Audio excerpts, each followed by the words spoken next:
আলহামদুলিল্লাহ, সিরাতুন নবীর আলোচনায় আমরা হিজরি দশম সনের প্রায় শেষ দিকে চলে এসেছি। রাসূলুল্লাহ সাল্লাল্লাহু আলাইহি ওয়াসাল্লাম জিন্দেগির শেষ বৎসরের প্রায় শেষের মাথায় তিনিও চলে এসেছেন। আর এই সময় তিনি সিদ্ধান্ত নিয়েছিলেন হজ করার জন্যে, এবং এর আগের বছর তিনি হজ করতে যাননি। মক্কা বিজয়ের পরে আবু বকর রাদিয়াল্লাহু আনহুকে তিনি হজের আমির করে পাঠিয়ে দিয়েছিলেন। তিনি মদিনায় থাকলেন কেন, আমরা আলোচনা করেছি যে বিভিন্ন দেশ থেকে প্রতিনিধিরা আসতো মদিনায়। ইসলামের দাওয়াতি কাজের ব্যস্ততা ওনাকে মদিনায় আটকিয়ে রেখেছে। 2 নম্বর হচ্ছে যে তখনও অমুসলিমদের মক্কায় প্রবেশ নিষিদ্ধ ছিল না, এমনকি হজ, ওমরা, তাওয়াফ এবং বাইতুল্লাহর জিয়ারত মুশরিকরাও তখনও করত। তিনি এই মুশরিকদের সঙ্গে তখন হজ করতে চাননি, এবং আল্লাহ তাআলা যখন এই আগের বছরের হজে আবু বকর রাদিয়াল্লাহু আনহুকে পাঠালেন, ওই সময় মদিনায় যখন আয়াত নাজিল হয়ে গেল সূরা তাওবার শুরুতে, যে আগামী বছর থেকে আর কাফেররা মক্কায় এবং বিশেষ করে হারাম এরিয়াতে প্রবেশ করতে পারবে না, তখন পরিপূর্ণ তাওহীদের সাথে হজ করা যাবে। এই জন্যই তিনি শেষ বছরই হজ করার সিদ্ধান্ত নেন। এই হজটি ছিল অনেক বিশাল একটি হজ। হজ তো সবার জন্যই সমান, কিন্তু তিনি এই যে হজ করেছেন, এটা শুধু হজ ছিল না, এটা ইসলামের বিজয়ের পরে 1 লক্ষেরও বহু বেশি সাহাবীর উপস্থিতিতে এত বেশি বিভিন্ন দিনই বিষয়ে তিনি টাইম টু টাইম আলোচনা করেছেন, যেগুলো পরবর্তী পর্যায়ে ইসলামের বিভিন্ন আহকামের সঙ্গে সম্পৃক্ত হয়েছে। এবং একসঙ্গে এত সাহাবী দীর্ঘ সময় ওনার সঙ্গে কখনো চলাফেরা করেননি। এটা ছিল সরাসরি ওনার কাছ থেকে শিখার একটা বিশাল সুযোগ, এবং বহু জিনিস তিনি সেখানে আলোচনা করেছেন। পথিমধ্যে আসা যাওয়ার সময় এবং কয়েকবার খুতবা দিয়েছেন, শুধু আরাফার খুতবা দেয়নি, এর আগে পরে তিনি খুতবা দিয়েছেন বহুবার, অনেক বিষয় খোলাসা করেছেন। সেগুলো পরবর্তী পর্যায়ে আমরা দেখতে পাবো। কাজেই ইমাম উপমহাদেশের প্রখ্যাত আলেম মাওলানা আবুল হাসান আলী নাদভী রহমতুল্লাহ আলাইহি বলেছেন যে এই হজটা ছিল, এখানে এত আলোচনা তিনি করেছেন, দিন শিখিয়েছেন, দিনের সরাসরি এতে নিয়মগুলো শিখিয়েছেন এই কয়েকটি খুতবার মধ্যে এবং আলোচনার মধ্যে, যেগুলো হাজার খুতবার চেয়েও বেশি শিক্ষা নেওয়ার সুযোগ হয়েছে। এখানে হাজারো দার্সের চেয়েও বেশি দার্স শিখার সুযোগ হয়েছে। তিনি বলেছেন এটি একটা ছিল কি বলা যায় যে চলন্ত মাদ্রাসা, এটি চলন্ত বিশ্ববিদ্যালয়, যেটা ওনার সঙ্গে সঙ্গে চলছে। কোনো ক্লাসরুমের সীমাবদ্ধ ছিল না, উন্মুক্ত ময়দানের একটা উন্মুক্ত বিশ্ববিদ্যালয়ের মতন এই লক্ষাধিক সাহাবীরা ওনার থেকে শিখার, কাছে থেকে দেখার দীর্ঘ সময়ব্যাপী সুযোগ পেয়েছেন। এবং বিশেষ করে এই হজের মাসালাগুলো তিনি সেখানে খুব ভালো করে শিখিয়েছেন, যেহেতু এটা প্রথম হজ ওনার ছিল। এবং পরবর্তী পর্যায়ে সাহাবায়ে কেরাম ওনার এই হজের জার্নিতে যা শিখেছেন, আমাদের কাছে বিভিন্ন রিওয়ায়েতে সেগুলো এসেছে। হজের মাসালার ব্যাপারে যেমন এসেছে, অন্যান্য মাসালাগুলো প্রচুর সংখ্যক সাহাবী এই হাদিসগুলোকে মুখস্থ করে ধরে রেখেছেন। এই শিক্ষাগুলো আমাদের কাছে বিভিন্ন হাদিসের মাধ্যমে পৌঁছে গিয়েছে। এই হজটার নাম কি? আমরা জানি সবাই বাংলায় বিদায় হজ। তো বিদায় হজ বলতে লোকেরা মনে করে যে এটা বোধহয় শেষ হজটা ছিল ওনার, এর আগে কয়েকটা হজ হয়তো করেছেন। ইসলামের নবী হওয়ার পরে তিনি এর আগে আর কোনো হজ করেননি, তবে এর আগে তিনি হজ করেছিলেন। মক্কা থাকা অবস্থায় মদিনা হিজরত করার আগে তখন কেবল ইসলামী দাওয়াতি কাজের সূচনা হয়েছে। ইসলামী তরিকা হজের নিয়ম আহকামগুলো, যেগুলো বিস্তারিত আল্লাহ তাআলা ওনাকে পরে জানিয়েছেন, সেগুলো তিনি আমল করতে পারেননি, বা সেগুলো ওনার কাছে তখনও পৌঁছেনি। মক্কায় থাকা অবস্থায় মক্কার লোকেরা হজ করত, মুশরিকগণ কাফেরগণও হজ করত। হজ করে তারা কি করত? ওই ঠিকই তাওয়াফ করত, সাই করত সাফা ময়দানে, আবার মিনায় যেত। কিন্তু এগুলোর মধ্যে গিয়ে কিছু আল্লাহকে ডাকতো আর বাকিগুলো দেবদেবীকে ডেকে ভর্তি করে ফেলতো। তাওয়াফের এই মাথায় সে মাথায় সাই করার দোনো জায়গায় বড় বড় মূর্তি আছে, তাওয়াফ এরিয়ার ভিতরে মূর্তি আছে, আল্লাহর ঘরের ভিতরে মূর্তি আছে, 307টা আছে, ইসমাইল আলাইহিস সালামের মূর্তি আছে। এরপরে আপনার ওখানে গেলেও বিভিন্ন মিনাতে কত মূর্তি আছে। তো তারা কিছু আল্লাহকেও ডাকে, বাকি মূর্তি পূজাও করে। তো তিনি 3বার হজ করেছেন বলে তিরমিজি সহকারে বিভিন্ন রেওয়ায়েতে এসেছে। এই 3বার হজের ওনার মেইন উদ্দেশ্য ছিল, তিনি নবী হওয়ার পরে মদিনা যাওয়ার আগে, হিজরতের আগে, মদিনা থেকে হজ করার জন্য যারা এসেছিলেন, বাইআতুল আকাবা, প্রথম বছরের দাওয়াত দিলেন অল্প কয়েকজন, দ্বিতীয় বছর আবার হজ করতে ওনারা আসলেন। তিনি লুকিয়ে লুকিয়ে মিনার মধ্যে ক্যাম্পে ক্যাম্পে তাঁবুতে গিয়ে ওনাদেরকে দাওয়াত দেন। হজের উসিলায় দাওয়াত দিচ্ছেন আর হজও করছেন। তো তিনি কিভাবে হজ করছিলেন তখন? একদম পরে বিদায় হজে যেভাবে করেছেন ওইভাবে করেননি, কারণ ওয়াহির সমস্ত হুকুম তখন ওনার কাছে আসেনি। তো কিভাবে করেছেন প্রশ্ন আসে। তো ইব্রাহিম আলাইহিসসালামের কাছ থেকে পাওয়া যে কিছু কিছু জিনিস মক্কার লোকেরা সবাই জানতো, কাফেররাও জানতো এগুলো করেছেন, কিন্তু তারা অ্যাড করেছিল শিরক জাতীয় অনেক কিছু। তো তিনি শিরক বেদাত এগুলোকে অ্যাড করেননি, এগুলোকে যোগ করেননি, বরঞ্চ তিনি যতটুকু ইব্রাহিম আলাইহিস সালাম থেকে সহি কিছু কিছু তাদের মধ্যে রয়ে গেছে, মুনি বাপদাদার থেকে ওগুলো দেখেছেন, শিখেছেন, ওগুলোর মধ্যে তিনি সীমাবদ্ধ ছিলেন। তারা হজ করতে গিয়ে আরাফাতে যেত না, কারণ আরাফাত হলো হারামের বাইরে, আমরা সিরাতের আলোচনা শুনেছি। তারা শুধুমাত্র মিনা এবং মুজদালিফা পর্যন্ত থাকতো, কারণ মিনা মুজদালিফা দুইটা পড়েছে হারাম এরিয়ার ভিতরে, আর আরাফাত পড়েছে হারামের বাইরে। তারা বলে আমরা হলাম এই আল্লাহর ঘরের বাইতুল্লাহ হেফাজতকারী কোরাইশ, আমাদের জন্য বাইরে যাওয়া ঠিক না, এটা আমাদের শানে মানায় না, এটা আম পাবলিকরা যারা দুনিয়া থেকে যারা আসবে তারা যাবে ওখানে আরাফাতে, তারা এখানে মুজদালিফায় থাকতো। কিন্তু রাসূলুল্লাহ সাল্লাল্লাহু আলাইহি ওয়াসাল্লাম আরাফাতে গিয়েছেন। তো এইরকম উল্টাপাল্টা তারা যেগুলো করেছিল তা করেননি, কিন্তু যদ্দূর তিনি পারতেন দেখে দেখে বা মুরব্বীদের থেকে শুনেছেন সহি তরিকা শিরক বাদ দিয়ে, সেগুলো অনুযায়ী 3টি হজ করেছেন। মিনাতে গিয়েছেন, বিশেষ করে মিনাতে তাঁবুর মধ্যে ওনারা যে রাত্রি যাপন করতেন, রাতের অন্ধকারে তিনি তাদেরকে ভিজিট করে করে দাওয়াত দিয়েছিলেন। এই 3টি হজ করেছিলেন।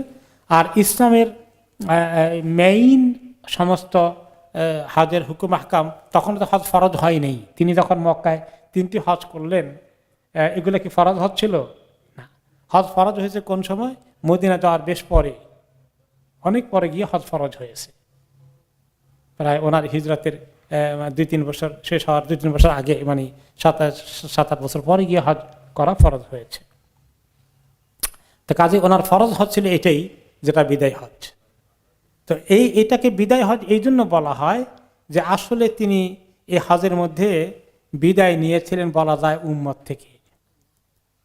এই ব্যাপারে হাদিস এসেছে যে নবী করিম সাল্লাল্লাহু আলাইহি ওয়াসাল্লাম, সহিহ বুখারীতে এসেছে হাদিস, সাহাবী আব্দুল্লাহ ইবনে ওমর রাদিয়াল্লাহু আনহুমা বর্ণনা করেছেন, ওয়াকাফান নবী সাল্লাল্লাহু আলাইহি ওয়াসাল্লাম ইয়াউমান নাহর বাইনাল জামারাত ফিল হাজ্জাতি লাতি হাজ্জা বিহা, যে নবী করিম সাল্লাল্লাহু আলাইহি ওয়াসাল্লাম ইয়াউমুন নাহর মানে কোরবানির ঈদের দিন তিনি জামারাত এরিয়ার মধ্যে দাঁড়িয়ে আবার খুতবা দিলেন। এটা কিন্তু আসলে একটা বয়ান আর কি, তালিম। আসল খুতবা তো হয়ে গেছে আগের দিন আরাফাতের মধ্যে, হজের খুতবা, কিন্তু এখানেও তিনি খুতবা দিয়েছেন। এটা হচ্ছে আসলে একটা ভাষণ, একটা ওয়াজ, এটা হজের বড় কোনো অংশ নয়, কিন্তু তিনি এই লক্ষাধিক সাহাবীকে নসিহা করার জন্য সুযোগ নিয়েছেন। তো তিনি ওখানে দাঁড়ালেন আর দাঁড়িয়ে বললেন, হাযা ইয়াউমুল হাজ্জুল আকবার, জামারাতে দাঁড়িয়ে বলেন আজকের এই 10 তারিখের এই ঈদের দিনটা হচ্ছে সবচেয়ে বড় হজের দিন।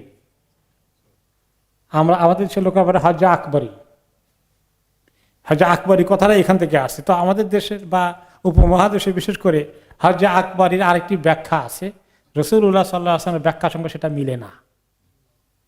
তো রাসূলুল্লাহ সাল্লাল্লাহু আলাইহি ওয়াসাল্লামের ব্যাখ্যাটা কি পরে শুনি। আমাদের পাকিস্তান, ইন্ডিয়া, বাংলাদেশে বিশেষ করে বলে শুক্রবারে যদি হজ হয় তাহলে এটা হজ্জে আকবরী হয়ে যায়। এই কথাটার কোনো দলিল কোরআন হাদিসে নাই। তবে এটা ঠিক, শুক্রবারে একটা সাপ্তাহিক ঈদ আছে, মোবারক দিন, সেই দিনে হলে আর একটু ভালো, সন্দেহ নাই।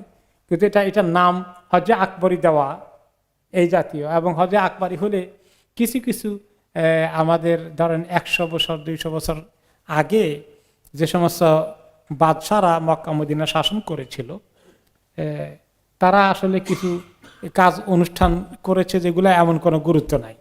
যেমন শুক্রবারে হজ হয়ে গেলে বাদশাহ ওই বছর লোকাল বাদশাহ বা আমির যারা হাজি আছে সবাইকে কাপড় দিছে, গিফট দিয়েছে, কাপড়ের গিফট দিয়েছে, পোশাক দিয়েছে, হাজি আকবরী হয়েছে। এরকম চিন্তা কিছু করেছে, যেগুলা সাহাবায়ে কেরাম তাবিঈনের জমানায় কোনোদিন শুক্রবার হলে ওনারা এরকম করতেন না। তো পরবর্তী পর্যায়ে এখনো যদি শুক্রবারে হজ না হয়, বৃহস্পতিবারে হয় অথবা শনিবারে হয়, কোনো দিন এই আরাফাতের দিন 9 তারিখ হয়, তখন ইন্ডিয়া, পাকিস্তান, বাংলাদেশে কিছু পাবলিকরা আলোচনা করে, বাদশাহ শুক্রবারে হজ করতে দেয়নি কারণ হজে আকবরী হবে, হলে সবাইকে কাপড় চোপড় দেওয়া লাগবে। এরকম কথা আমি শুনতে পেয়েছি। এইগুলার কোনো ভিত্তি নাই। আপনি শুনেছেন না মুরব্বী? এগুলো কোনো ভিত্তি নাই, এগুলো সব এই মানে কল্পকাহিনী। এখন নবী করিম সাল্লাল্লাহু আলাইহি সাল্লাম হজ্জে আকবরী বলতে কি বুঝাইছেন, ইয়াউমুল হজ্জিল আকবর, এইটা এবার আমরা বুঝি। সেটা হচ্ছে যে কোনো এই ব্যাপারে এটা একটা কোরআনের আয়াতও আছে ইয়াউমুল হজ্জিল আকবরের কথা। এর তাফসিরে দুটো অর্থ এসেছে। একটা হলো যে ইয়াউমুল হজ্জিল আকবরের অর্থ হলো আরাফাতের দিন, কারণ আরাফাতের দিন হলো মেইন হজ। আল হাজ্জু আরাফা, আরেকটি হাদিসে এসেছে। হজই হলো, আরাফা হলো আসল হজের বিষয়, মূল হজের কাজ হয়ে যায় আরাফাতে। এই কথার এই হাদিস থেকে অর্থ নিয়ে এই আয়াতের তাফসিরে অথবা আজকের এই হাদিসে যে ইয়াউমুল হজ্জিল আকবর তিনি বলেছিলেন, সেটার ব্যাখ্যা কেউ কেউ সেখানে নিয়েছেন যে ইয়াউমুল হজ্জিল আকবরের তাফসির হচ্ছে আরাফাতের দিন। কিন্তু মেজরিটি মুফাসসিরিন কেরাম বলেছেন না, ইয়াউমুল হজ্জিল আকবর, হজের সবচেয়ে বড় দিন হচ্ছে 10 তারিখ। যদিও সবচেয়ে বড় গুরুত্বপূর্ণ দিন হচ্ছে কোনটা? আরাফাতে। কিন্তু বড় দিন, হজের বড় দিন বলতে বলা হয়েছে 10 তারিখে। কেন বড় দিন বলা হয়েছে বা বড় হজ বলা হয়েছে? হজের অনেকগুলো কাজ হয় এই দিনে। আরাফাতের দিনে শুধু উকুফ আরাফাত হয়, কিন্তু 10 তারিখে অনেকগুলো কাজ হয়। পাথর মারার কাজ আছে, কোরবানি আছে, চুল কাটা আছে, তারপর সুযোগ হলে তাওয়াফ এবং সাই আছে। একদিনে কত কাজ, এইটাকে বলা হয়েছে। আর সেটা পক্ষে এই আজকের হাদিস দলিল, যেটা সহিহ বুখারীতে এসেছে, যে নবী করিম সাল্লাল্লাহু আলাইহি ওয়াসাল্লাম ইয়াউমুন নাহার, ঈদের দিনে, অর্থাৎ সেটা 10 তারিখ জিলহজ মাসের, তিনি জামারাত এরিয়ার মাঝখানে, যেখানে পাথর মারা হয়, ওই এরিয়ার মাঝখানে দাঁড়িয়ে বললেন যে হাদা ইয়াউমুল হজ্জিল আকবর, এই দিনটি হচ্ছে সবচেয়ে হজের বড় দিন।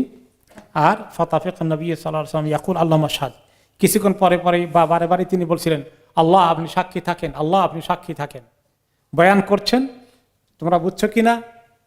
তারপরে তিনি বললেন, জাফাল ইউবাল্লিগু শাহিদুল গায়ব, আমি সবাইকে দিনের কথা পৌঁছাই দিলাম, তোমরা পৌঁছাই দেবে, বাকি যারা পেছনে আছে। আল্লাহ আমি পৌঁছে দিয়েছি কিনা কয়েকবার তিনি তাদের পক্ষ থেকে সাক্ষী নিয়েছেন। সাহাবারা বলছেন, ইয়া রাসূলুল্লাহ, আমরা সাক্ষী দিচ্ছি আপনি আমাদের কাছে আল্লাহর দ্বীনের তাবলীগ ঠিকমতো করে দিয়েছেন, আল্লাহ আপনি সাক্ষী থাকুন। এই কথা বারে বারে হয়েছে। আবার আসবে কথাটা আরাফাতে, যখন খুতবা আছে আমাদের সামনে, বিস্তারিত পরে আসবে। তো এই কথা বলেছেন ওয়াওয়াদ আন্নাস, আর সেখানে ওনার কথাগুলোতে বোঝা গেল তিনি সবার থেকে মনে হয় যেন বিদায় নিচ্ছেন। ওনার কথায় সাহাবায়ে কেরাম মানে পরবর্তী পর্যায়ে ভালো করে বুঝেছে, আগে এত খেয়াল করে নাই। এবং তিনি ওইখানেও মাঝে মধ্যে বলেছেন, খুযু আন্নী মানাসিকাকুম লাআল্লী লা আহুজ্জু বা'দা আমী হাযা, তোমরা সবাই আমার থেকে ভালো করে হজের নিয়ম কানুনগুলো শিখে নাও, হয়তোবা আমি আগামী বছর আর কোনোদিন আবার হজ করা হবে না। তাই না? এই কথা ইঙ্গিত আছে না? তো লাআল্লী লা আহুজ্জু বা'দা আমী হাযা, হয়তোবা এরপরে আমার আর হজ করা হবে না, এই কথা তিনি বলেছেন। তো এখান থেকেই অধিকাংশ ওলামায়ে কেরাম, ঐতিহাসিকগণ ওনার এই হজের নাম দিয়েছেন বিদায় হজ। বিদায় কথাটা বাংলায়, আরবিতে বিদায়টা আছে কিন্তু উচ্চারণ অন্যরকম, আল ওয়াদা, ওয়াদা, ওয়াদা হয়ে গেছে বিদায়। হ্যাঁ, ওয়াদা আইন আছে শেষে, বাংলাতে আইন নাই। তো এইভাবে এখান থেকেই হাজ্জাতুল ওয়াদা এর নাম হয়েছে, এটাই মেইন, এইভাবেই মাশহুর আছে। আবার কোন কোন ওলামায়ে কেরাম এটার নাম দিয়েছেন যে হাজ্জাতুল বালাগ ওয়া তামাম। এই হজের মধ্যে তিনি ইসলামের সম্পূর্ণ কথা পৌঁছে দিয়েছেন, কোনো কথা আর বাকি রাখেননি, এবং সমস্ত উম্মতেরকে দায়িত্ব দিয়েছেন ইসলামের এই তালিম সারা দুনিয়ায় পৌঁছিয়ে দেওয়ার জন্যে। কাজে এটাকে বলা হাজ্জাতুল বালাগ ওয়া তামাম। কেউ কেউ নাম দিয়েছেন হাজ্জাতুল ইসলাম, যে এই ইসলামের হাজ, নবী করিম সাল্লাল্লাহু আলাইহি সাল্লাম ইসলামের সঠিক হজ ফরজ হওয়ার পরে তিনি প্রথম হজ করেছেন, কাজে এটাকে ইসলামের হজ বলা হয়। আর এর আগে তিনি যে জাহিলি জমানায় যে হজ করেছিলেন সেটাকে হাজ্জাতুল ইসলাম বলা হয় না। যাই হোক, হাজ্জাতুল ওয়াদা, বিদায় হজ হিসাবেই এটা পরিচিত, এটাই বেশি পরিচিত, এবং ওলামায়ে কেরাম এই টাইটেল দিয়েই এই হজকে আলোচনা করেছেন। এরপর আমরা আসি যে এই উদ্বোধনী কথাগুলো ওনার হজের উপলক্ষে ইন্ট্রোডাকশন আসলো। এখন আসলো প্র্যাকটিক্যালি যে নবী করিম সাল্লাল্লাহু আলাইহি সাল্লাম হজের জন্য প্রস্তুতি নিচ্ছেন। জিলকাদ মাসের 10 তারিখ, জিলকাদ মাসের 10 তারিখে তিনি অ্যানাউন্স করলেন মসজিদে নববীতে, এবং চতুর্দিকে তিনি খবর পাঠিয়ে দিলেন যে নবী করিম সাল্লাল্লাহু আলাইহি সাল্লাম এই বছর হজ করতে যাবেন। জিলকদ মাসের 10 তারিখ, আর সামনে জিলহজ মাসের 10 তারিখে বা 9 তারিখে আরাফাত হবে। তিনি প্রায় মাসখানিক আগে অ্যানাউন্স করে দিয়ে চতুর্দিকে খবর পাঠিয়ে দিলেন যে তিনি এবার হজ করবেন। গত হজটি তিনি করেননি, আবু বকর রাদিয়াল্লাহু আনহুর নেতৃত্বে হজ হয়েছে। তো এই খবর পাওয়ার পরে মদিনার মধ্যে চতুর্দিক থেকে সবাই চলে আসলো, বিভিন্ন কবিলা থেকে ওনার সঙ্গে হজ কাফেলা যোগ দিতে বিশাল সংখ্যা চলে আসলো। জাবের রাদিয়াল্লাহু আনহু বর্ণনা করেন যে ফালাম ইয়াবকা আহাদুন ইয়াকদিরু আলা আন ইয়াতিয়া রাকিবান আও রাজিলান ইল্লা কাদিমা। যতদূর খবর পৌঁছে গেছে বিভিন্ন কবিলা থেকে, যার পক্ষেই সম্ভব ছিল যে তিনি হয়তো ওনার উট বা কোনো বাহন আছে, কোনো পশু আছে, জানোয়ার আছে, যার উপরে বসে হজ করতে পারেন, অথবা যারা এরকম নাই কিন্তু সামর্থ্য আছে, হাঁটার মতো সবল আছেন, হাঁটতে সক্ষম, অথবা কোনো পশু আছে আরোহণ করার জন্য, বলতে গেলে এরকম কোনো লোকই বাদ দেননি হজ করার কাজ।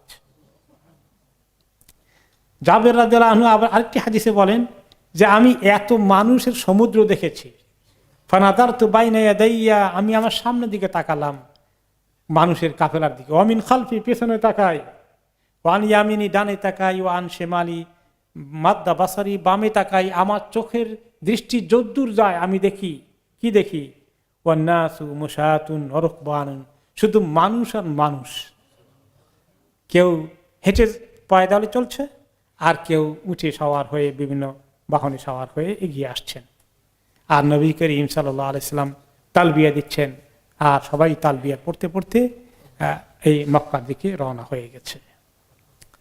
নবী করিম সাল্লাল্লাহু আলাইহি সাল্লাম হজে রওনা করে দিয়েছিলেন জিলকদ মাসের 25 তারিখে। জিলকদ মাসের 25 তারিখ, সেদিন ছিল শনিবার। তিনি রওনা করলেন। রওনা করার আগে তিনি নিজে সাধারণ কাপড় পরেই রওনা করলেন, এখনো এহরাম পরেননি। এহরাম পরবেন মিকাতে গিয়ে দিল হুলাইফা। তিনি কিভাবে বের হলেন, তিনি মাথার চুলগুলোকে সুন্দর করে আঁচড়ে এবং গায়ের মধ্যে গা গোসল দিয়ে সুন্দর করে তেলটা লাগিয়েছেন। এরপরে মসজিদের নববীতে জোহরের নামাজ 4 রাকাত জামাতে আদায় করেছেন।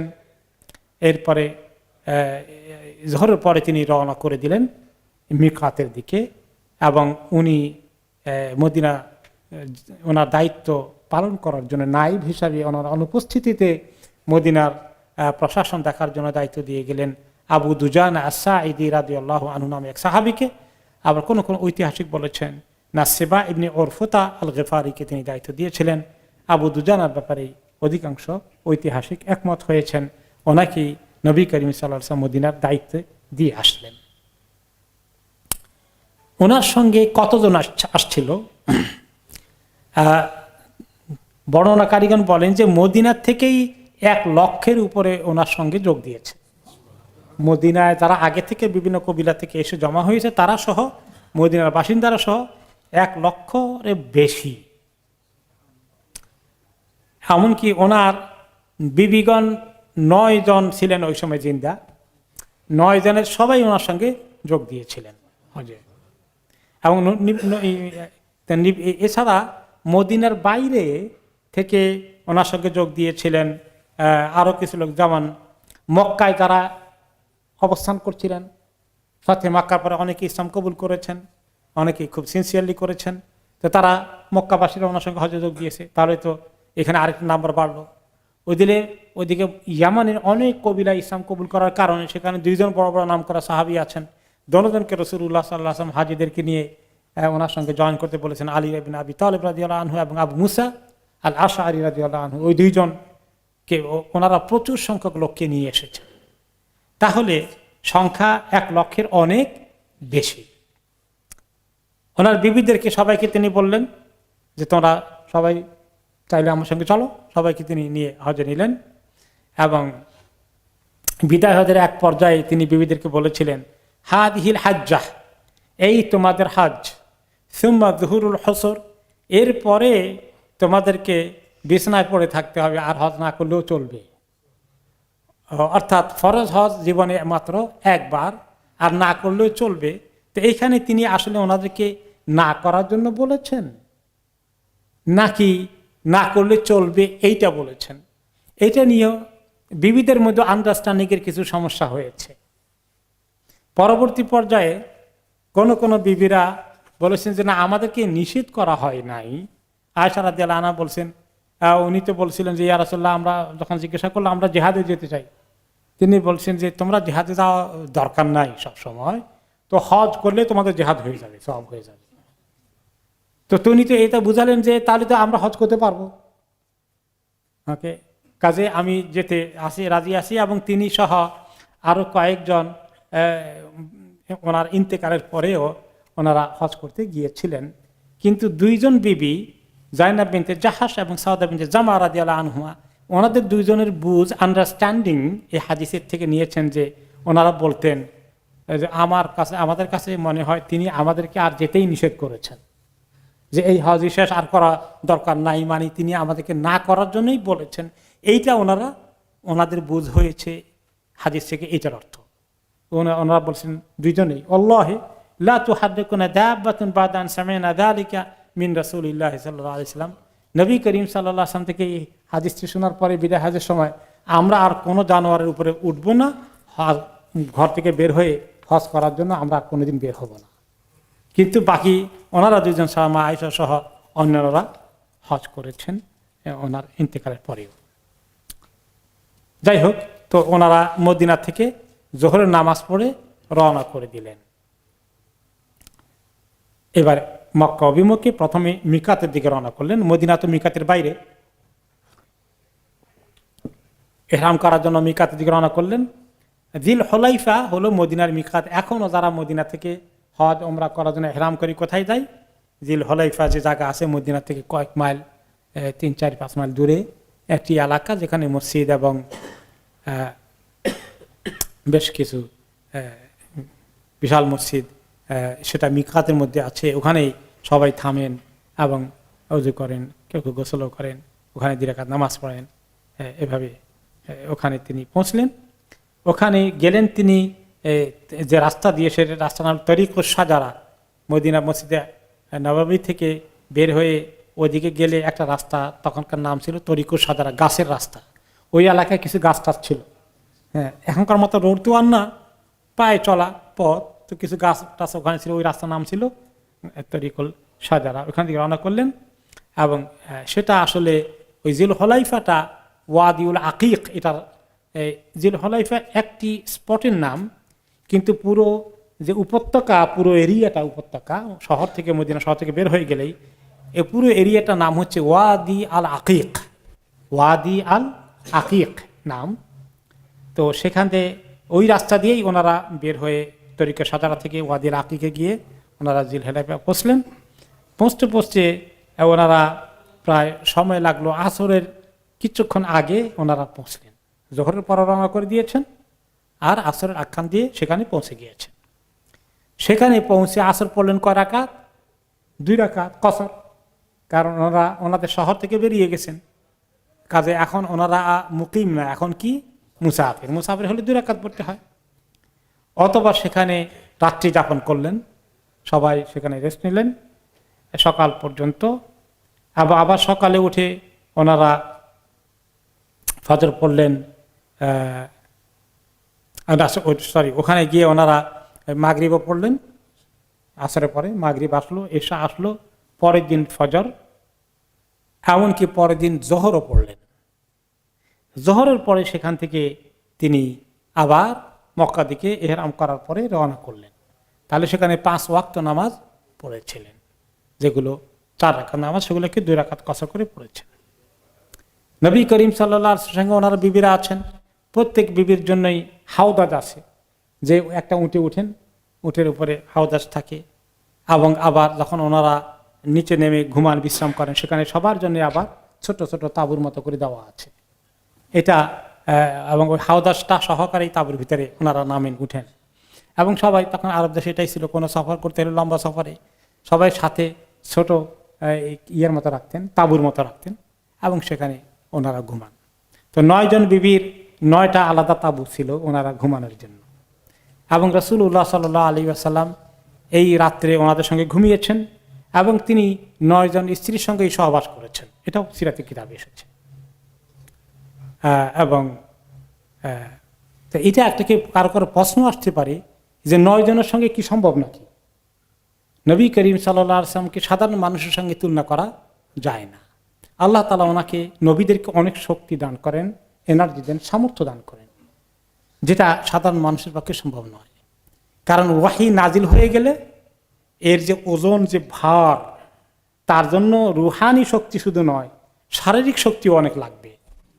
আপনাদের মনে আছে ওহী নাজিলের সময় বলা আছে, এক সাহাবীর পাশে তিনি বসা ছিলেন।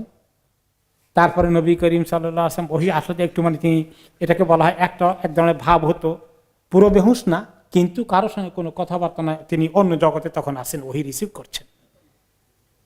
দুনিয়ার অন্য কোনো সাহাবী আমাকে কখন তখন ডিস্টার্ব করতে না, কারণ ওহী নাজিল হচ্ছে, অন্য একটা মুড চলে আসে তখন।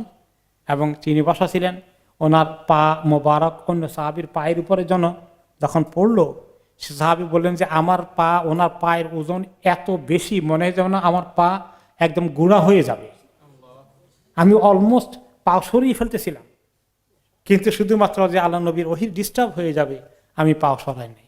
তাই মানুষের পা এত ভারী কেমনে হয়? ওহীর ভারে। এই ভার যদি সহ্য করতে হলে সেই বডিটা কেমন লাগবে? সেরকম বডি আল্লাহ দিয়েছেন নবীদেরকে। তো এই জন্য নবীদের পক্ষে ওনার জন্য একসঙ্গে ওনার 9 জন বিবি ছিল। কিন্তু কোনো মানুষ যদি শক্তি, সামর্থ্য, অর্থনৈতিক সব কিছু থাকে, ম্যাক্সিমাম ইসলামে কয়জন অ্যালাউ করে? 4 জন। 5 জনকে অ্যালাউ করবে না। কিন্তু নবীদের জন্য এই জন্য এর অধিক আল্লাহ লিমিট করে দেননি। অবশ্য শেষ পর্যায়ে গিয়ে আল্লাহ তাআলা ওনার শেষ পর্যায়ে গিয়ে বলেছেন ইন্তেকালের 2-1 বছর আগে, যে আপনার বিয়ে শাদী জায়গাটা হয়ে গেছে, এবারে এরপর থেকে আপনি আর বিয়ে শাদী করবেন না, স্টপ করে দিয়েছে। এর আগ পর্যন্ত আল্লাহ তাআলা ওনাকে অ্যালাউ করেছিলেন। যাই হোক, এগুলো ওনার জীবনের খুঁটিনাটি সাহাবায়ে কেরাম বর্ণনা করতে কোনোটাই ছেড়ে দেননি, এবং ওনার জীবনের সব কিছুর মধ্যেই লেসন আছে। এরপরে সকালবেলা নবী করিম সাল্লাল্লাহু আলাইহি সাল্লাম ফজর নামাজ পড়লেন, এবং তিনি তখন ফজরের পরে, তো আজকে তো থাকবেন কিছু সময়, এখনো জোহর পরে যাবেন, তিনি তখন বললেন যে রাত্রে আতানি লাইলাতা আতি মিন রাব্বি, আল্লাহর কাছ থেকে যিনি আসেন তিনি আমার কাছে এসেছিলেন একজন। তো আল্লাহর কাছ থেকে ওনার কাছে কে আসেন? জিবরিল আলাইহিস সালাম। উনি এসে আমাকে বললেন, সাল্লি ফি হাদাল ওয়াদিল মুবারাক, এই যে পবিত্র একটা ওয়াদি, উপত্যকায় আছেন, ওয়াদি আল আকিক, যিল হুলাইফার এই পুরো এরিয়ার যে ওয়াদি আছে, ওয়াদিল আকিক, এটি অত্যন্ত পবিত্র, মুবারক, বরকতওয়ালা ওয়াদি। এখানে যা পারেন নামাজ পড়েন, সালাতুল ইশরাক, সালাতুল দুহা, এই জাতীয় কিছু। এই একটা খবর দিলেন। আরেকটা খবর দিলেন তিনি এসে, ওয়াকুল উমরাতান ফি হাজ্জাতিন, যে হাজ আর ওমরা দুইটা একসঙ্গে করে ফেলেন। এর আগে মক্কাবাসীদের কাছে ইব্রাহিম আলাইহিস সালাম থেকে কখনোই হজ এবং ওমরা দুইটা একসঙ্গে করা যেত না। হজের সময় শুধু কি করতে হতো? শুধু হজ, যেটা আমরা বর্তমানে ইফরাদ হজ করি। সেখানে কোনো ওমরা থাকবে না, আলাদা করেও না, একসঙ্গে মার্জ করেও না। তো এইটাই ছিল হজের নিয়ম, তিনি জানতেন। কিন্তু জিবরিল আলাইহিস সালাম এসে বললেন যে আপনার উম্মতকে আল্লাহ তাআলা একসঙ্গে দুই ইবাদতের সুযোগ দিচ্ছেন, হ্যাঁ, তো এই হজের সঙ্গে ওমরা ঢুকিয়ে ফেলেন। তো তিনি এই খবর সাহাবাদেরকে বললেন যে এখানে পারলে কিছু নামাজ পড়ো, আর তোমরা চাইলে ভালো সুযোগ নিয়ে নাও, শুধু হজ নয় ওমরা নিয়ে তো করে ফেলো। অতঃপর নবী করিম সাল্লাল্লাহু আলাইহি সাল্লাম আবার গোসল করলেন। এটা আরেকটি গোসল, সেটা হচ্ছে কি হজ ওমরার প্রস্তুতির জন্য গোসল করলেন, ইহরাম পরার জন্যে। তারপরে তিনি নামাজ পড়বেন, ইহরাম করবেন। তো উনি মা আয়েশা রাদিয়াল্লাহু আনহা ওনাকে মাথা এবং শরীরে সুগন্ধি লাগিয়ে দিলেন। তাহলে ইহরামরা আগে শরীরে সুগন্ধি লাগানো, আতর লাগানো জায়েজ আছে, বরং এটা সুন্নত। ওনার মাথার মধ্যে সুগন্ধি যেটা দিয়েছিলেন, সুগন্ধি তো দুই রকম আছে, একটা তো হলো আতর, আর একটা হলো যে ইয়ের মতো একটু মানে এটা কি বলে, কিছু একটা পাউডারের মতো, একটু নরম পাউডারের মতো, এটা লাগানো যায়। এই যে লাগালে শরীরের মধ্যে আর পাউডার থাকে না, ওটা আবার আতর হয়ে যায় আর কি, গলে যায়। দুই রকম, এইটা এখনো পাওয়া যায়, কি জানি বলে, নামটা ভুলে গেলাম। হ্যাঁ, না না না, এই আতরটাই কিন্তু মনে হয় যেন মেশকের মতো, এটা একটু পাউডার, শুকনো পাউডার নয়, একটু পেস্টের মতো। হ্যাঁ, লাগালে শরীরে সুগন্ধ থাকে। ওইটা একটু লাগিয়েছিলেন ওনার কপালের। তিনি তো লম্বা চুল রাখতেন, দুই দিকে সিঁথি করতেন এইভাবে করে। তো সিঁথির মাঝখানে দিয়ে উনি ওনার মাথার সিঁথির মধ্যে লাগিয়ে দিয়েছেন। তো সাহাবারা বলে যে আমরা ইহরাম করা বহুত পরেও দেখেছি যে ওনার মাথায় ওগুলো আছে, কিছু কিছু দেখা যায়, জল জল করছে।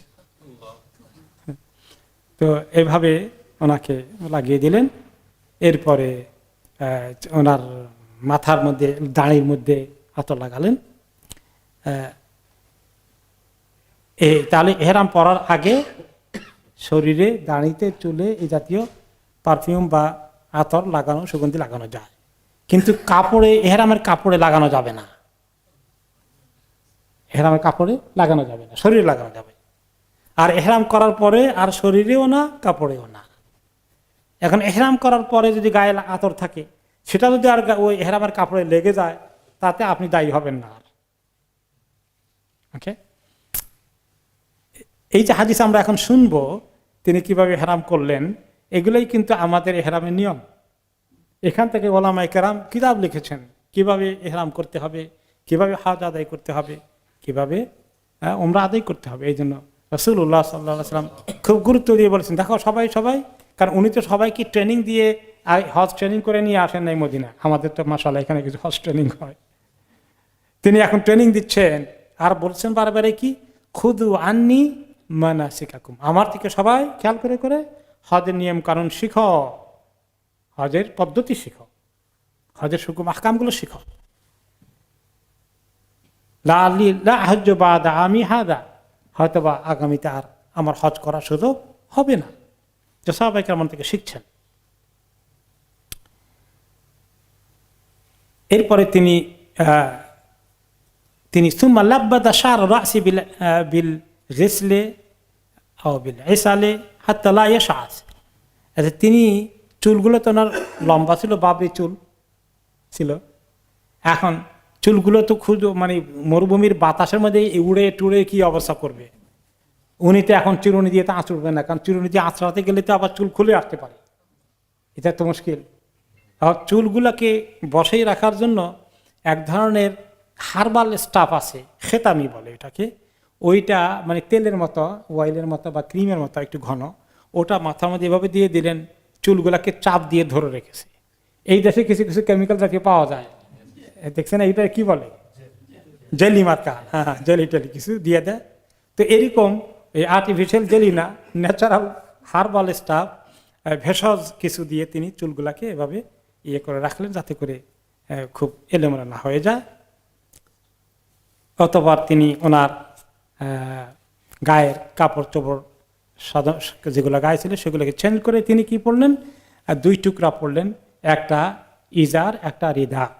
নিচেরটাকে হলো ইজার, লুঙ্গির মতো করে সেলাইবিহীন, আর উপরেরটা চাদরের মতো পরলেন। তারপরে ওনার কোরবানির পশু যেগুলা নিয়েছিলেন এগুলাকে বললেন যে এগুলা এগুলোর মধ্যে গলার মধ্যে লটকিয়ে দাও কিছু জিনিস যেগুলাকে কোরবানির জন্য বরাদ্দ করা হবে, আল্লাহর ঘরে পৌঁছানো হবে। আরব দেশে এটা একটা প্রচলিত নিয়ম ছিল যে পশুটা কোরবানি করার জন্য হজের জন্য নিয়ে যাওয়া হচ্ছে, সেটাকে চিহ্নিত করে রাখার জন্যে তার গলায় লটকিয়ে দেওয়া হতো কিছু জিনিস। আমাদের দেশে কোরবানির সময় গরুর মালা পরিয়ে দিতে হতো, এরকম মালা নয়, ওখানে প্রচলিত কিছু ছিল যে কিছু দু একটা দিন হয়তো চামড়া টামড়া কিছু একটা লটকাই দেবে। তো এতে করে কেন এটা করতেন, এটা কোনো করতে হবে শরীয়তের কোনো বিষয় তা নয়, এটা মেইন কারণে করা হয়েছে পশু যদি হারিয়ে যায় কোনো দিকে চলে যায় তাহলে এটাকে কেউ আবার খেয়ে ফেলে বিক্রি করে, ও আল্লাহর ঘরের কোরবানির জন্য নিচ্ছে, ও মুশরিকরা কাফিররাও এটাকে সম্মান করতো, না না এটা খাওয়া যাবে না, এটাকে আল্লাহর ঘরে পৌঁছে দিতে হবে জানিয়ে হোক। কোনো চোর ডাকাত লুটের দল, লুটেরা যারা আছে ওই অনেক কাফেলাকে চুরি হয়ে যেত, এইসব মালামাল ডাকাতেরা নিয়ে যেত, এগুলো তারা নেবে না, কারণ তারা জানে এটা আল্লাহ ঘরে যাবে। তো এরকম করে এটাকে বলা হয় যে চিহ্নিত করে দেওয়া, কিছু লটকিয়ে দেওয়া, এবং আরও যে একটা জিনিস আছে যেগুলাকে তারা বুঝতে পারতো যে এটা কোরবানির পশু, এরকম করে দিলেন তিনি সেগুলোকে। অতঃপর তিনি জোহরের নামাজ পড়ালেন এখানে। এখন তিনি মুসাফির হয়ে গেছেন, এখন এখানে জিলহুলাইফায় তিনি 2 রাকাত পড়লেন, 2 রাকাত জোহর পড়লেন। তারপরে তিনি কাপড় তো আগেই পরেছেন, এখন নিয়ত করেন নাই। তো এই নিয়ম হলো তাহলে হজের এবং ওমরার ইহরামের যে আগে কাপড় পরে নেব, নিয়ত করব না এখন, তারপরে নামাজ পড়ব। এখন তিনি আসলে সহি রেওয়ায়েতগুলো বলছে যে তিনি শুধুমাত্র জোহরের ফরজ পড়েছেন, তারপরেই তিনি ইহরাম করে নিয়ত করে ফেলেছেন আহাল্লা বিল হজ্জ আল উমরা ফি মুসাল্লাহু ওয়া কারানা বাইনাহুমা। নামাজের জায়গায় বসেই তিনি বললেন যে আল্লাহুম্মা ইন্নী নাওয়াইতুল হজ্জ আল উমরা, আল্লাহ আমি হজ এবং উমরা নিয়ত করে ফেললাম। তারপরে তালবিয়া পড়েছেন লাব্বাইক আল্লাহুম্মা লাব্বাইক লাব্বাইক লা শারীকা লাক লাব্বাইক ইন্নাল হামদা ওয়ান নি'মাতা লাকা ওয়াল মুলক লা শারীকা লাক, এই তালবিয়া পড়লেন। তাহলে উনি অতিরিক্ত আর ইহরামের জন্য 2 রাকাত নামাজ পড়তে হয় যেটা মুখস্থ করে রেখেছে সেটা পড়েন, ফরজ নামাজের পরেই তিনি তালবিয়া করছেন। অধিকাংশ ওলামাদের দৃষ্টিতে এটা অধিকতর সুন্নত যে ফরজের পরে ইহরাম করা, কিন্তু কেউ ফরজ পড়ে ফেলেছে এখানে, ওখানে ইহরামের সময় হয়নি। অন্য জায়গায় যদি এরা ইহরাম করতে হয় যখন কোনো নামাজ নাই, তখন 2 রাকাত নামাজ পড়ে নেওয়া যেতে পারে। কথা বুঝে আসছে? কিন্তু আপনি ফরজ পড়লেন যে ইহরামের 2 রাকাত এখন পড়ি, এটা সুন্নত হিসাবে প্রমাণিত হয়নি। কিন্তু পাবলিকলি আমভাবে মানুষ মনে করে যে ইহরামের জন্য 2 রাকাত পড়তেই হয়। তারপর আপনি ফরজ পড়েছেন, মনে করেন প্লেনে যাচ্ছেন, 2 রাকাত নামাজ পড়ার সুযোগ হচ্ছে না, কোনো অসুবিধা নেই, আপনি ইহরাম পরে প্লেনে উঠেন, তারপরে মিকাত ক্রস করার সময় তখন গিয়ে আপনি বলবেন লাব্বাইক আল্লাহুম্মা উমরাতান, শুধু উমরা হলে, অথবা লাব্বাইক হাজ্জান উমরাতান, আল্লাহ হজ উমরা নিয়ত করলাম হজ হলে, হ্যাঁ, অথবা লাব্বাইক হাজ্জান আল্লাহ হজে নিয়ত করলাম ইফরাদ হজ হলে, এভাবে নিয়ত করতে পারেন। ওইখানে 2 রাকাত পড়তেই হবে, এটা জরুরি নয়। ওকে, তো তিনি এই জোহরের পরে নিয়ত করে ফেললেন। অতঃপর তিনি বেরিয়ে এসে উঠলেন ওনার উটের উপরে, যে উটটার নাম ছিল কাসওয়া। কাসওয়া উটের পিঠে উঠলেন। এখানে গিয়ে আবার তিনি নিজের এই নিয়তের কথা স্মরণ করলেন যে আল্লাহ আমি হজ এবং উমরা নিয়ত করছি, এবং সেখানে তিনি আবার তালবিয়া করলেন, লাব্বাইকা আল্লাহুম্মা লাব্বাইকা পড়লেন। অতঃপর আবার ওখানে বসা, উট তো বসা থাকে, উটের উপরে বসে তিনি সেটা পড়লেন। আবার যখন ও দাঁড়ালো রওনা করে দিবে, তখন আবার আল্লাহুম্মা লাব্বাইকা বিল হজ্জ ওয়াল উমরা, এবং তিনি সেখানে আবার তালবিয়া পড়লেন, পড়ে রওনা করে দিলেন। এরপরে নবী করিম সাল্লাল্লাহু আলাইহি সাল্লাম কিছুক্ষণ পরে বললেন সবাইকে, আশেপাশে যারা আছে শোনার জন্য, আল্লাহুম্মা হাজ্জাতুন লা রিয়া ফিহা ওয়ালা সুমআহ, আল্লাহ এমন হজ আমাকে নসিব করেন যে হজের মধ্যে কোনো রিয়া থাকবে না, প্রদর্শনের ইচ্ছা থাকবে না, শোয়িং অফ থাকবে না, এবং যেখানে কোনো নাম কাম কুড়ানোর ইচ্ছা নাই। এখন হজ করতে গেলে কতটুকু ইখলাস লাগবে?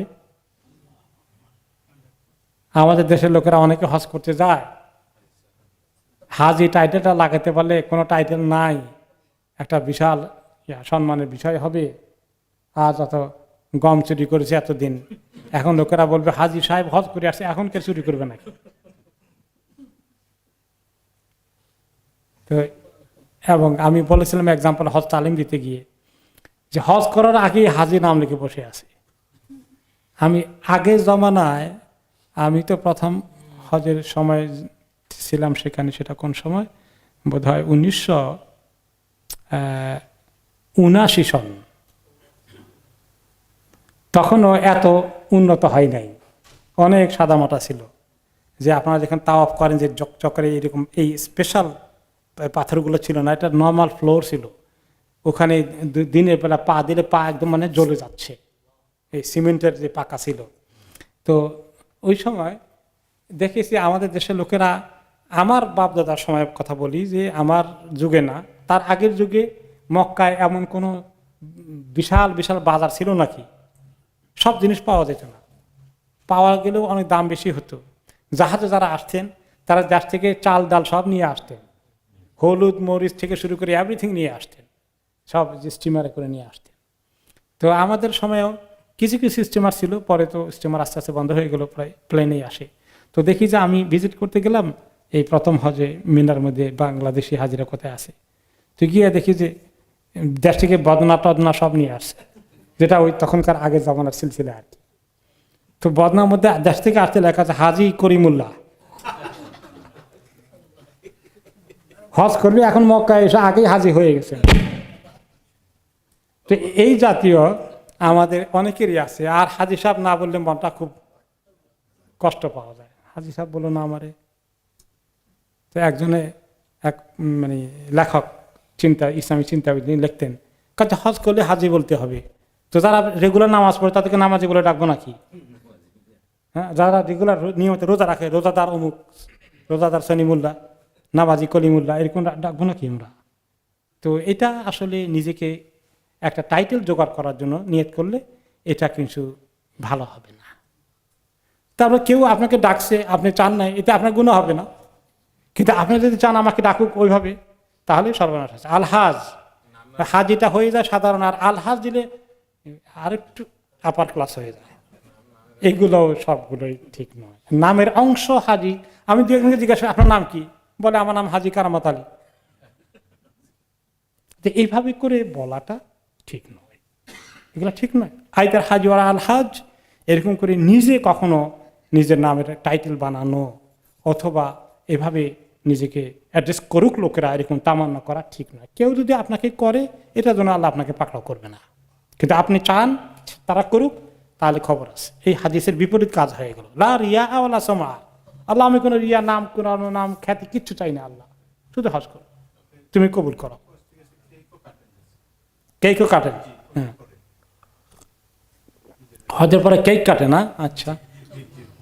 আবার অনেক সময় বলে, আগে দেখতাম পত্রিকায় বিজ্ঞপ্তি দিত যে আমি সকল হজ আল্লাহর ঘরে হজে যাচ্ছি, সবার কাছে বলতে পারি নাই, দুঃখিত, সবাই আমার জন্য দোয়া করবেন। এক উসিলা প্রচার হয়ে গেল আমি হজে যাচ্ছি। এখনো করে, এখনো আছে। এখন নাকি টিভিতে অ্যানাউন্সমেন্ট দেয়, আর সোশ্যাল মিডিয়া এখন দিয়ে দিবে সব। আল্লাহ মাফ করুন। তো এগুলো কেন বলছি? মানুষের সমালোচনা করার জন্য না, আমাদের শিক্ষা নেওয়ার জন্য। আমরা যখন যাবো, আল্লাহ তাআলা যেন আমাদেরকে এমন ইখলাস তৌফিক দান করেন। তো তিনি কোনো রিয়া করতে চান নাই, কোনো শোয়িং অফ করতে চাননি। এবং সাহাবীরা বলেন যে কানা রাসূলুল্লাহ সাল্লাল্লাহু আলাইহি ওয়াসাল্লাম রাকিবান আলা রাহলিন রাসিন, ওনার যে উটের উপরে বসার জন্য একটা সিট থাকে, কারণ লম্বা সফর তো কয়েক সপ্তাহ লাগতে পারে। হ্যাঁ, বসে থাকতে হবে, কষ্ট হবে, তো ঘুম আসতে পারে, পড়ে যেতে পারে। তো এই জন্য উট চলতে থাকবে, একটা বসার সিট আছে, এটাকে বলা হয় রাহাল। এই রাহাল ওনার ছিল, যে যে সিটটা বানানো ছিল এটা একদম পুরনো হয়ে গেছে, কোনো আহামরি কিছু না। আর যারা একটু আমির টামির মার্কা থাকে তাদের ওটাকে সাজানো হয় এরকম। এটা একটা জৌলুস, এটা একটা স্ট্যান্ডার্ড আপ করা হয় এভাবে। আমি দেখেছিলাম যে আমি একজনকে কাছে থেকে চিনি, তো ওনার মানে কিছু একজন নাম করা পিটির হয়ে গেছেন আর কি, এই জাতীয় কিছু। তো উনি ওনার একটা গাড়ি কিনেছেন, একে কি বলে এটাকে, সাধারণ কার না, একটু লম্বা চূড়া, এগুলো কি একটা নাম আছে দেশে, আর একটু একটু বড় গাড়ি, হ্যাঁ না না না দেশে একটা নাম বলতো, যাই হোক। তো এটা একটা মানে ছোটখাটো একটা মিনি বাসের মতো, একটু বড়, মানে কয়েকজন 7-8 সিটের লোকজন বসতে পারে, নোয়া জাতীয় গাড়িগুলো, হ্যাঁ এইগুলো এই কোম্পানির। হ্যাঁ, তো ওগুলার তিনি বিশাল করে সিট উঠাই দিয়া এখানে একটা মানে আসনের মতো বানিয়েছেন এরকম, নিজের শানকে বড় করে তুলে ধরার জন্য। তো আমির ওমরারা ওই সময় কবিলার যারা নেতা আছেন তারাও তাদের যে উটের উপরে সিট থাকবে, আসনটা থাকবে বসার জন্য, সেটা এরকম একটা নাম করা কিছু থাকবে। তো সাহাবীরা বলেন যে রাসূলুল্লাহ সাল্লাল্লাহু আলাইহি ওয়াসাল্লাম ছিল অতি সাধারণ একটা সিট, এবং এটা নতুন চকচকেও না, বেশ পুরনো হয়ে গেছে। এবং এর উপরে কাঠের এই সিটটার উপরে একটু মোটা শতরঞ্জির মতো বা এরকম একটা মোটা কাপড় দেওয়া হয় যাতে করে একেবারে শক্ত না হয়। সেই কাপড়টাও ছিল কাতিফাতিন তুসাবি আউলা তুসাবি আর বা দারাহিম, যে এটা এমন, এটা আহামরি এক্সপেন্সিভ কিছু না, ওরা তো অনেক মখমলের চকচক ঝকঝক কিছু লাগায়। তিনি যে এগুলো এমন ছিল যে এর দাম বড় জোর 4 দিরহাম হবে বা তারও কম হতে পারে, এমন একটা অতি সাধারণ অবস্থায় তিনি আল্লাহর কাছে জিয়ারত করতে গেলেন, আল্লাহর ঘরকে। নবী করিম সাল্লাল্লাহু আলাইহি সাল্লাম তালবিয়া পড়ছেন, আর সবাই তালবিয়া পড়ছে ওনার সাথে। এই তালবিয়া যেটা আমরা এখনো পড়ি, এবং নবী করিম সাল্লাল্লাহু আলাইহি সাল্লাম কাছে জিবরিল আলাইহিস সালাম এসে বললেন যে তালবিয়াটা বেশি করে পড়েন, একটু উঁচু আওয়াজে পড়েন, সাহাবীদেরকে বলেন। তিনি বলে দিলেন সবাই একটু একটু উঁচু আওয়াজে পড়ো। এই জন্য কোনো কোনো সাহাবী এত উঁচু আওয়াজে পড়লেন, মনে করেন পরে গলায় ভেঙে গেল। তো আরেকটি হাদিসে এক সাহাবী বললেন, ইয়া রাসূলুল্লাহ আইয়ুল হাজ্জে আফদল, কোন হজে আল্লাহ বেশি করে সওয়াব দিবেন, সওয়াব বেশি হবে, বেশি মাকবুল হবে? তিনি বললেন যে আল আজ্জু আস-সাজ্জু, যে হজের মধ্যে হাজি বেশি বেশি করে তালবিয়া পড়ে আর কোরবানিও বেশি করে দেয়। যত বেশি কোরবানি দিবে আর তালবিয়া যত বেশি উচ্চারণ করবে, তত তার হজ বেশি আল্লাহর কাছে মাকবুল হবে। অবশ্যই ইখলাসের সাথে সেটা ভুলে যাওয়া যাবে না, এটাকে সামনে রাখতে হবে। এরপরে পথের মধ্যে অনেক ঘটনা ঘটেছে, যেগুলো থেকে হজের শিক্ষা বিভিন্ন কারণে হয়ে আমাদের কাছে মাসাইলগুলো এসেছে। কিছুক্ষণ যাওয়ার পরে আবু বকর রাদিয়াল্লাহু আনহু, ওনার সঙ্গে তো হজে আছেন, ওনার বিবি আসমা বিনতে উমাইস আল খাসআমিয়া রাদিয়াল্লাহু আনহা, ওনার বিবি আবু বকর রাদিয়াল্লাহু আনহু বিবি সাথে আছেন। বিবি সন্তান সম্ভবা গর্ভবতী। কিছুক্ষণ পরে ওনার বাচ্চা হয়ে গেল, যে বাচ্চার নাম ছিল পরে মুহাম্মদ ইবনে আবি বকর।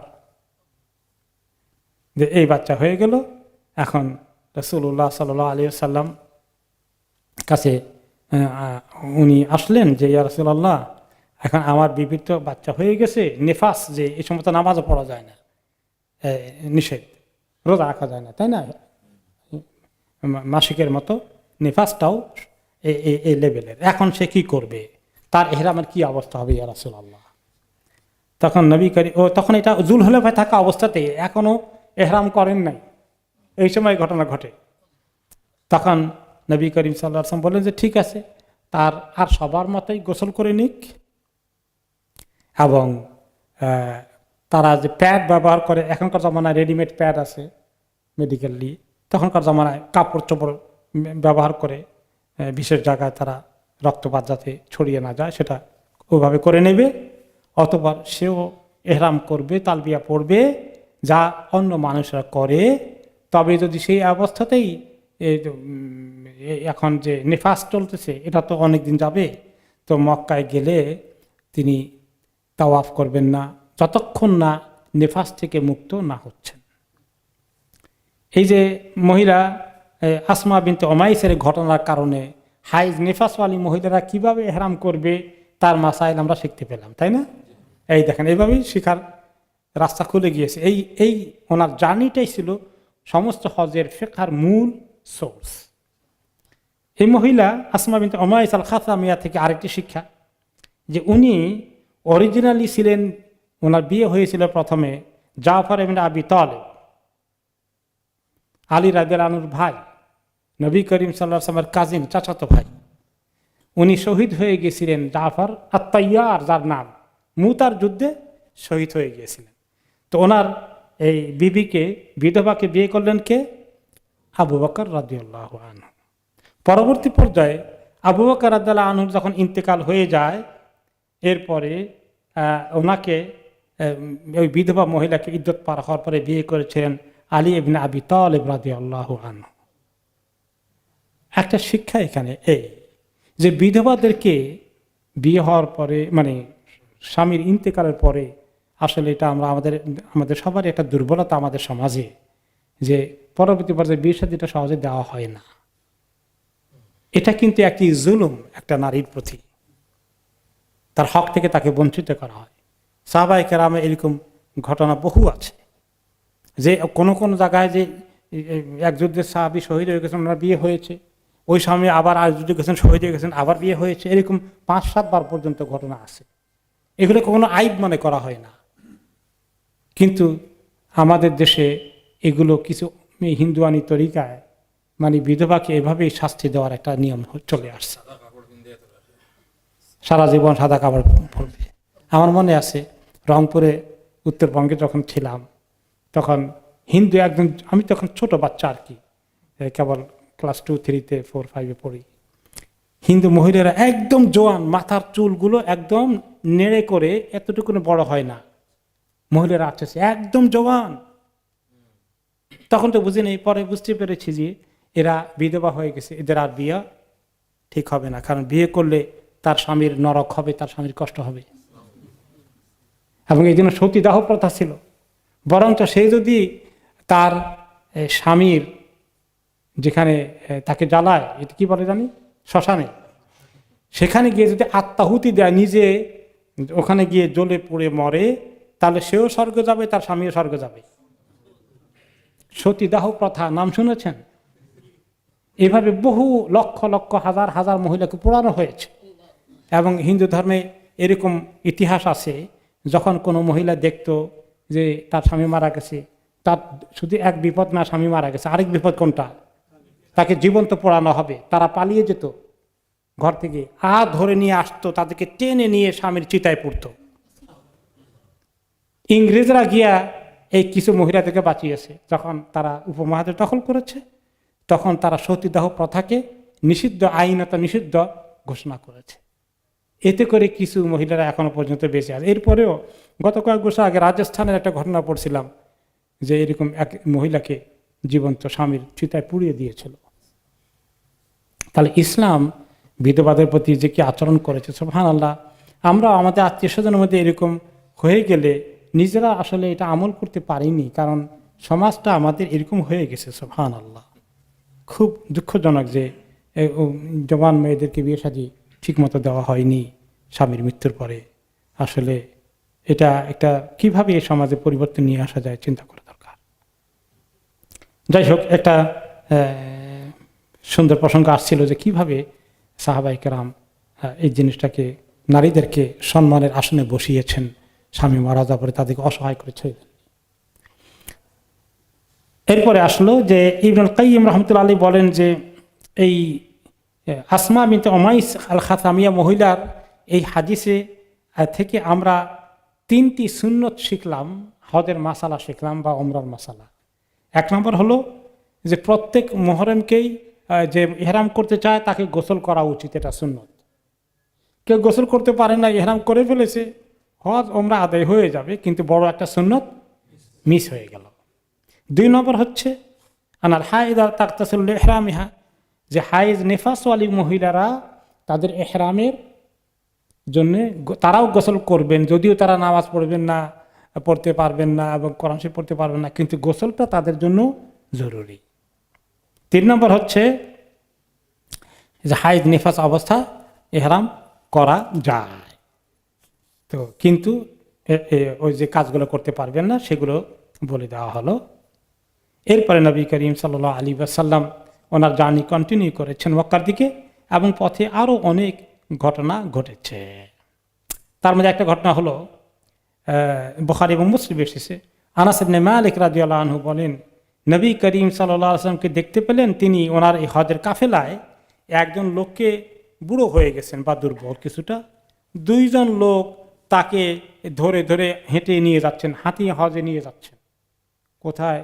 মদিনা থেকে মক্কা কত মাইল, এই পুরো রাস্তা তাকে এভাবে ধরে ধরে, কোনো কোনো সময় তারা তাকে কাঁধে করেও নেয়, কোনো সময় তারা 2 জনে কোনো রকম 2 দিক থেকে ধরে ধরে এমনি এমনি হাঁটিয়ে নিয়ে যাচ্ছে।